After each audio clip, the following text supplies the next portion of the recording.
Hi everyone, it's Dee here. I am a nutritionist and a personal trainer as well as a speaker for adolescents, running a weekend empowerment program along with Jack Oates and Brent Williams. So that's me. I am jumping on here because I want to start educating people about things that they don't know about nutrition and health. It kind of expands a little more, a little wider than just food, but it's all stuff that I'm so intrigued by. I just go down rabbit holes and I never stop. So the first video that I wanted to start with was, is coffee bad for you? And the answer is it depends. It depends on the person. So I get this question all the time, and it depends on the person. Why is that? Because coffee is full of caffeine.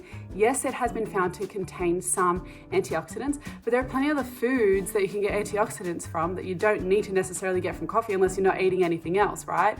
Which may or may not be the reason why the whole intermittent fasting requires coffee in the morning, but usually it's just so that people can function in the morning, right? Before they intermittent fast, which is an eating window.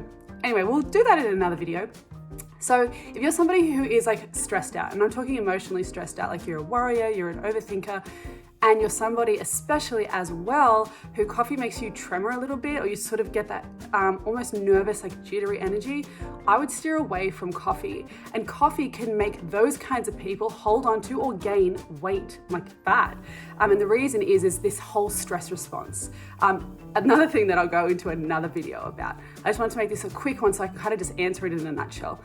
If you're somebody who isn't really affected by coffee, then go for it. So there's different levels, right? Because there's different milks that you're having with it. There's different levels of sugar. If you really love coffee, have a black coffee, have it after food. If it doesn't affect you, you can have one. If you really need a second one, have two. However, if you're somebody who needs coffee in the first place, or you feel you need coffee in the first place, then you're the person who needs to have it the least from a health perspective, if that makes sense.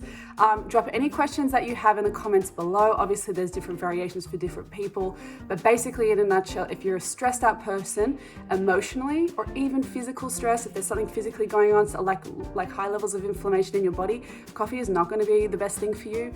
And if you're somebody who doesn't really get affected by it, you're pretty cool, calm and collected, and you're pretty healthy and well-rounded, then coffee is a-okay. Hope that answered your questions.